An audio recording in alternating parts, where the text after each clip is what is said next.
अस्सलाम वालेकुम नाज़रीन, मैं हूं अफीफ़ा राव और आप देख रहे हैं मुबशर लुकमान यूट्यूब चैनल। मेरे साथ मौजूद है मुबशर लुकमान साहब, जिनसे आज हम नूर मुकद्दम केस में जो बहुत ज़्यादा डेवलपमेंट्स हुई हैं उस पर एनालिसिस लेंगे। अस्सलाम वालेकुम सर। वालेकुम। वैसे आज मेरे पास भी ब्रेकिंग न्यूज़ है, अच्छा, लेकिन वो मैं आपको इसके बाद बताऊंगा, क्योंकि जो भी आप पूछने वाली है ना, उससे बहुत बड़ी खबर मेरे पास है चलें वो और लोग सोच नहीं सकते कि क्या हुआ। ठीक ये है। नहीं, इतने कई हमारे कमेंट्स में कर रहे होते हैं ना कि बस कर दो, आप कुछ और कर लो। तो बेशर्मों के अपने घर में अगर कोई ऐसी मौत हुई होती ना, मैं पूछता, वो कहते हैं कि बस कर दो, और शर्म करो अपना जो इस तरह की बातें करते हैं। और मैं खबर आपको मैंने एक बहुत बड़ी देनी है, क्या पता किसी का ज़मीर जाग गया और अल्लाह करे कि वो कायम रहे, तो फिर आपको बताऊंगा। पहले आप कर लें। सर, सबसे इम्पॉर्टेंट चीज़ वो ये है कि इसके पेरेंट्स की तरफ से ना अब बहुत अजीबोगरीब किस्म की ना मूवमेंट्स आना शुरू हो गई हैं, लेकिन उस पर तो मैं आऊँगी। पहले मैं जो ज़ाहिर का जो स्टेटमेंट है जो उसने पुलिस को दिया था, उस पर आपसे थोड़ी सी डिस्कशन करना चाहूँगी। दरिंदा ज़ाहिर जो है, उसकी स्टेटमेंट क्या है, ये कि जो उसने मर्डर करने से पहले अपने वालिद को बताया था कि नूर को मैं शादी के लिए मना रहा हूँ, पर वो नहीं मान रही और उसको मैं कत्ल करने जा रहा हूँ। अब इट मीन्स कि उसके वालिदैन को जो ये बात पहले से पता थी, लेकिन उन्होंने उसके लिए कोई प्रिकॉशंस नहीं किए, किसी को इतला नहीं किया। उसने स्टेटमेंट पुलिस के आगे दी है, पुलिस के सामने लीगली कमज़ोर हो जाती है। लीगली ये स्टेटमेंट ना पुलिस के आगे कमज़ोर हो जाती है। वो कह सकते हैं कि जी हमने ज़ोर ज़बरदस्ती के अंदर दी, लेकिन fact of the matter is कि माँ बाप इतने मासूम नहीं है जितने चमुने बन रहे हैं। और अभी इनको जेल में चमुने लड़ना शुरू हुए हैं ना। हाँ, और उनकी ये बात इस चीज़ से भी प्रूव होती है कि जब उसने मर्डर कर दिया है तो तब उसने अपने फादर को कॉल किया, तो उसके फादर ने ये कहा है कि तुम फिक्र ना करो, मैं संभाल लूंगा। ये किसने बताया हमें? उसी बयान में, उस बयान में अच्छा। कि मैं सब कुछ संभाल लूंगा। यानी वो दरिंदे का बयान है। दरिंदे का बयान क्या है कि मैं जो है ना वो सब कुछ संभाल लूंगा। थेरेपी वर्क्स वाले आ रहे हैं, वो बॉडी को भी ठिकाने लगा देंगे और तुम्हें भी सेव कर लेंगे। इट मीन्स के ये तो ऐसा लग रहा है कि तभी उसने किसी एम्बुलेंस को नहीं बुलाया, पुलिस को नहीं बुलाया, किसी को नहीं, थेरेपी वर्क्स वालों को बुलाया ना, जो अपनी लोग थे, अपनी मुलाजमीन थे। और उसने सुना, उनको भी कहा कि तुम 1 घंटे के बाद आओ, अंदर ना आओ। बिल्कुल। ये जब वो थेरेपी वर्क्स वाले, क्योंकि गाड़ियाँ पहचानता था उनकी, ये ऊपर छत पे चला गया, वहाँ से इसने ये उनको कहा है कि तुम लोग 1 घंटे के बाद अंदर आना, तुम लोगों ने अंदर नहीं आना। इसने दरवाज़ा भी अंदर से लॉक किया हुआ था, सिर्फ खिड़की खोली हुई थी, जिससे ये एज्यूम किया जा रहा है कि शायद ये वहाँ से निकलना चाहता था कि मैं यहाँ से भाग जाऊँ, मैं थेरेपी वर्क्स वालों के साथ भी ना जाऊँ, मैं यहाँ से भाग जाऊँ और उसके बाद यहाँ पर ये शो करवाया जाए कि जी एक वो पता नहीं किसने कत्ल कर दिया और हो गया, यहाँ पे तो घर में कोई भी नहीं। वही ना अपना। और अब सुना जेल में ड्रामे शुरू हो गए इनके। जेल में तो सर बहुत ड्रामे हो रहे हैं। मेरे ख्याल जेल वालों के लिए ना एक एंटरटेनमेंट जो है वहाँ पे शुरू हो गई है। जेल वालों के लिए पैसे भी खुल जाएंगे अभी, फिक्र ना करें, बड़ी रकमें है नहीं। पहले ये तो होता था, सुनने में आ रहा था कि जो इस्मत आदम जी हैं वो अपनी झोली उठा उठा के अपने बेटे को बददुआएं दे रही हैं कि हम इतने खुशहाल रह रहे थे और उसने कहा मैं जेल में बंद करवा दिया। लेकिन अब जो उन्होंने होम डिपार्टमेंट पंजाब को एप्लीकेशन दी है, वो बहुत ही वो मतलब उनकी ढिटाई की ना उसमें हद हो गई है कि वो कह रहे हैं कि जी हम लोगों से वो सलूक भी नहीं किया जा रहा जो आम कैदियों से किया जाता है, तो इनसे कोई पूछे इनका जुर्म ऐसा है। हाँ, तुम्हारा 109 के अंदर बंद हो। और फिर ये कहते हैं कि जी हमें घर से खाना लाने दिया जाए, हमें घर से और सामान लाने दिया जाए, वो हम यहाँ पे रखें। इजाज़त देनी चाहिए थी, इसको कमेटी भी डालने दें, इसको जेल के अंदर ये सारे कैदियों के साथ कमेटियाँ डालना शुरू कर दी और अपनी हरकत सुकना दोबारा शुरू हो जाएं। वहीं पे ड्रग पार्टीज भी शुरू हो जाएं, वहीं पे दूसरी पार्टीज भी शुरू हो जाएं। और अब बाप कह रहा है कि मुझे बेटे से मिलने दें। बिल्कुल। आगे बेशरम आदमी, तो पहले अपने बेटे को मिलता रहता तो ये नौबत आती।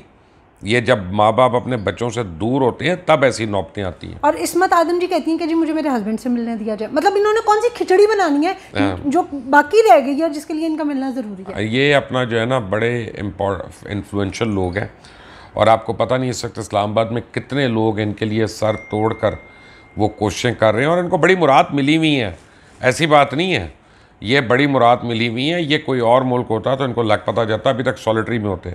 मुझे डर ये है क्योंकि वो अगर वाकई वो जंकी है या ड्रग्स की आदत है तो उसको जो है ना बिल्कुल सॉलिटरी कन्फाइनमेंट में केयरफुली रखना पड़ेगा वो दरिंदे को, वरना वो खुदकुशी ना कर ले।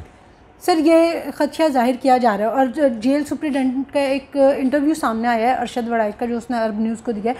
उसमें उसका ये कहना है कि हमने उसके साथ 2 लोगों को रखा है और इवन उसको टूथब्रश की भी इजाज़त नहीं दी जा रही कि वो कहीं खुदकुशी ना कर रहे। मतलब ये बहुत ज़्यादा चांसेस हैं कि मतलब इस तरह के केसेस में ये देखा गया है कि कोई इस तरह की हरकत ना हो।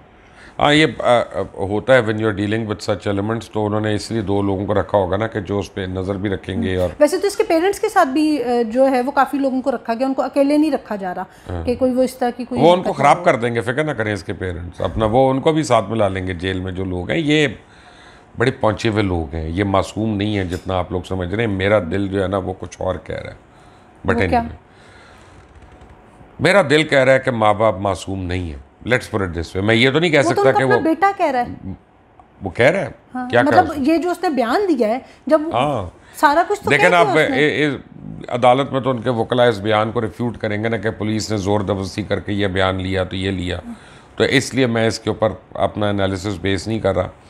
लेकिन कल से लोग बड़ा डिप्रेस्ड हैं। जब हमने एक टाइमलाइन बताई है ना कि कितने अरसे में इसको सज़ा हो सकती है, तो लोगों ने कहा यार अपना ये जुल्म इतनी जल्दी है, तब तक तो अफसर बदल जाएंगे, लोग बदल जाएंगे, जज बदल जाएंगे, पुलिस वाले बदल जाएंगे, लेबॉरेटरी वाले बदल जाएंगे, तो क्या निकालना है इसको फारिग करो अभी 2-3 महीने के अंदर, इसको लगाओ फांसी। सर मतलब आपकी इसी बात को सेकंड करते हुए जो एक और मतलब अंदर से ख़बर सामने आई है वो ये है कि इसके पेरेंट्स का शायद ये प्लान है कि इस केस की हाइप को कम किया जाए। मतलब ये जो हम सबको धमकियां जो आ रही थी और जो इन्होंने लीगल नोटिस भेजे थे, तो बेसिकली ये चाहते हैं कि कोई इसके ऊपर ना बोले। जब इसके ऊपर आवाज़ उठना या लोग जो है ना वो लोगों अब आम लोगों को अपडेट देना बंद हो जाएंगे, तो फिर हम अपनी जो है वो ज़मानत की भी दरख्वास्त दें और उसके बाद जो है हम लोग अपने लिए एक वो नरमी। देखिए अभी उनको ये पता है कि ये तो अदालत की छुट्टियां चल रही है ना, हाँ। तो मेरा ख्याल है कि ये 20 अगस्त या जो भी है इसके एंड में जो छुट्टियां ख़त्म होनी है, तो उस पर क्योंकि एक बारी बेल रिजेक्ट हो गई है ना लोअर कोर्ट में, तो बाय लॉ वो हाई कोर्ट जा सकते हैं, हाई कोर्ट जा सकते हैं उस पर रेस्पाइट लेने के लिए। लेकिन अब बड़ा मुश्किल है इनको बेल देना। शवाहिद इनके ख़िलाफ़ इतने ज़्यादा हैं कि मैं भी तो देखना चाहता हूँ कि कौन जज है जो उन शवाहिद के ऊपर भी बेल देने को तैयार है, पता चले, लोगों को भी पता चले उसका। अच्छा सर, एक ना मैं आपको थोड़ा सा आपने जो काफ़ी व्लॉग्स किए थे पीछे लेके जाना चाहती हूँ, जिसमें क्योंकि आपने उस फुटेज से रिलेटेड जो है ना वो इन्फॉर्मेशन लोगों तक भी पहुँचाई थी जो आपको मिली थी, मतलब सेकंड हैंड कह लें, फर्स्ट हैंड तो आपने खुद तो नहीं देखी थी। तो अब ये बताया जा रहा है कि जो वो 48 घंटे का टाइम था उस दौरान इनके कुछ कॉमन फ्रेंड्स इसके पास आते रहे हैं, वो 20-20 मिनट के लिए, आधे घंटे के लिए आते रहे नूर का पता करने के लिए, जिनको ये तसल्ली करवा के वापस भेजता रहा है कि नूर मेरे पास नहीं है। मैं आपको बता रहा हूँ कि तो क्या फुटेज में ऐसी कोई चीज़ मिली है? ये मैं अभी नहीं बता सकता, मैं अभी बिल्कुल नहीं बता सकता, ना मैं अगर बताऊँगा, क्योंकि जिस नहज पे पुलिस पहुँची है, अब 20 तारीख को उन्होंने 21 तारीख को चालान जमा करना है जो प्रोसिक्यूटर जनरल है उसको, उससे पहले मैं कुछ नहीं बताऊँगा ताकि कहीं केस ना ख़राब हो जाए, क्योंकि मैं और आप कुछ बोलें कि किसकी शक्ल थी या कौन आया था। अगर हम यानी जज्बाती होकर नाम बता, मैं कह दूँगी जी अफीफ़ा आई थी वहाँ पे, तो यहाँ से 6 दिन 7 दिन 8 दिन मिल जाएंगे अफीफ़ा को किसी तरह भाग दौड़ करके अपना नाम निकलवाने में। ये इतने अमीर लोग हैं और इतने पावरफुल लोग हैं और इतने कनेक्टेड लोग हैं। मैंने आपको कहा एक साबिक वज़ीर आज़म का बेटा इनमें शामिल है, एक अपना टेलीकॉम वाला शामिल है, उसका बच्चा शामिल है, यानी मुझे पता है कौन कौन है। मैं नाम नहीं ले रहा, इसलिए नहीं ले रहा कि ताकि चलान एक दफ़ा जमा हो जाए, उसके बाद हम खुल कर खेलेंगे। ताकि पॉलिटिशियन भी हैं जी, बिजनेसमैन भी हैं 2 और काफ़ी बड़े हैं। जब आपकी खबरें ख़त्म हो जाएंगी फिर आपको खबर मैं दूंगा जो आपके लिए खबर है बहुत बड़ी। अच्छा, नहीं उस खबर का तो मुझे खुद भी इंतज़ार है, लेकिन मेरे जो क्वेश्चंस थे या जो लोग हम लोगों से पूछना चाह रहे थे, जो उनके कमेंट्स आ रहे होते हैं, मैं इस वजह से आपसे थोड़ा सा जो है ना वो ये सारे क्वेश्चन डिस्कस कर रही थी ताकि लोगों को उनके सवालों का जो है ना वो जवाब मिल सके।